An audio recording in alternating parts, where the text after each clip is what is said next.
Well, the recording against Aaron went pretty well, I'd say, so I'm gonna try it again for Bertha. I've actually tried several times before this, but lost, so hopefully I won't lose this time. I've decided to formulate a different strategy than the one I was using. Basically, her strategy is use Sandstorm and stall me to death.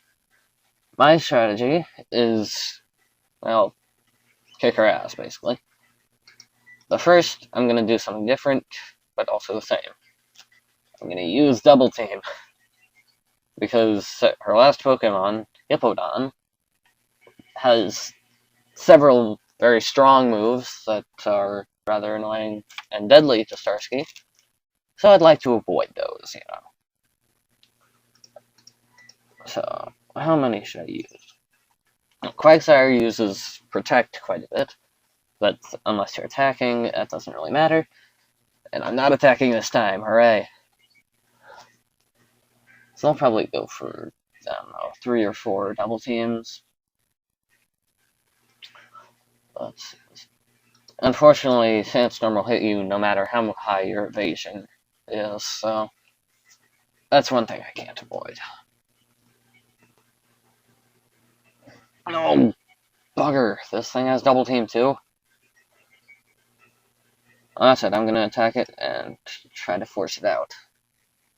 Bertha likes to switch her Pokemon a lot, so basically, if you get them down to a slightly lower HP, she'll switch it out and hopefully get rid of the double team. So, alright. Oh.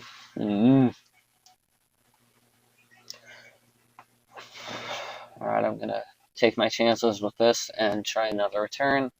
She might switch into something that resists, but I'd rather do that. Ah, damn.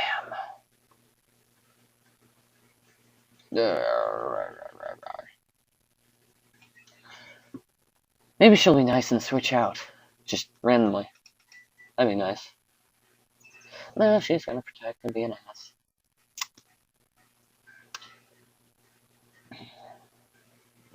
Let's see, March. There we go, good. Nice. So now Quagsire is down and I don't have to worry about that damn double teaming. Her Sudowoodo. Like all Sudowoodo, it loves to avoid the KOs that it so richly deserves. Basically, it'll survive by a sliver of its health, like all Sudowoodos do. It's something that they do. You've noticed them, I know. So, yeah, hopefully this will work. There we go. Steel Wing is effective against her Sudowoodo and her Golem, so that's what I'll use against them. It's not very useful against Hippowdon for some reason. I don't get why. Oh, I didn't know Sudowoodo had Hammer Arm. I mean, that's actually somewhat logical. What's with that? And Sucker Punch. It misses. Yes, hooray. And Steel Wing goes down. Oh, you better die, Sudowoodo. You bet. Good. Because if you didn't die, I'd have to kill you. And that, you wouldn't want that, now would you? And there we go. More sandstorming.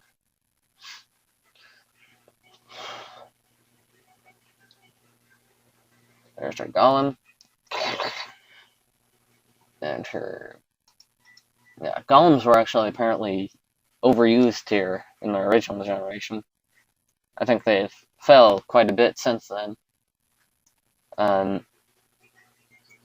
Ooh, yeah, defense rides. That's actually pretty useful, considering. Golem does a brick break to the beak. You see what I did there. So, when I get down, I'm gonna have to reach for a Hyper Potion. There's no shame in using Hyper Potions against the Elite Four. Absolutely none. Even if you're level 83, and it's not shameful.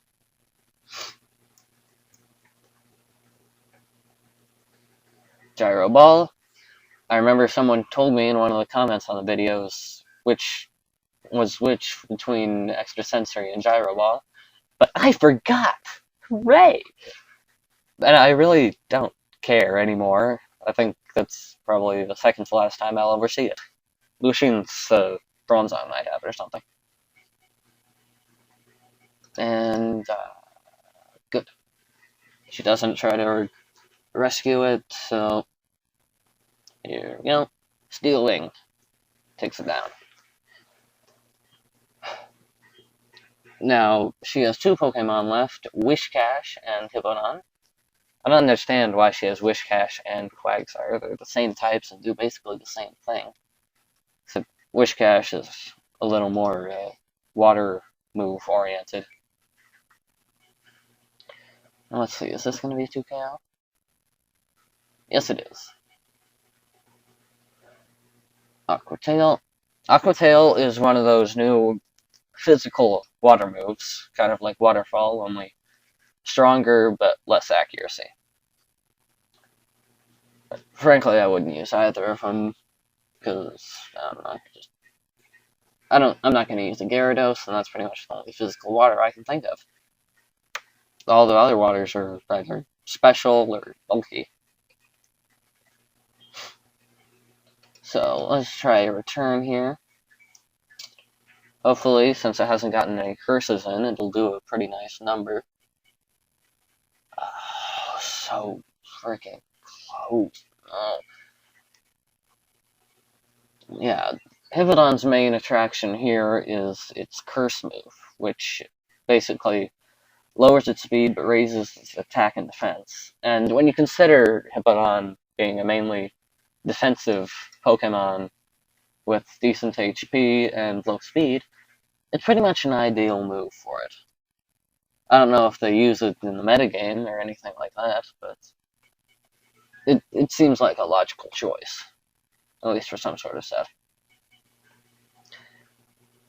Alright, Stone Edge is the main killer on Hippowdon for Starsky, because even though it has kind of cruddy accuracy, 75 I think, basically it has a high critical hit ratio, and it's got 120 power, and it's stabbed, and it's super effective. Oh, it's nasty.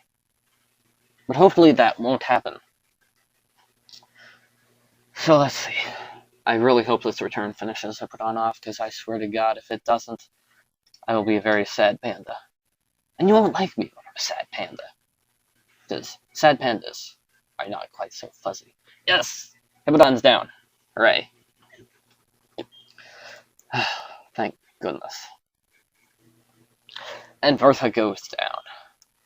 Thank God. Thank God. I hope the next trainers aren't that hard. So now, heal up for the next one. Hyper Potion. I don't think I'll bother restoring the PP for the Double Team or Steel Wing. Return. Revive.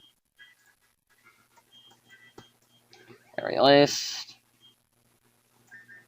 And there we go. That's Bertha. Next up, I believe, is Flint, the Fire-type trainer with 2 Fire types.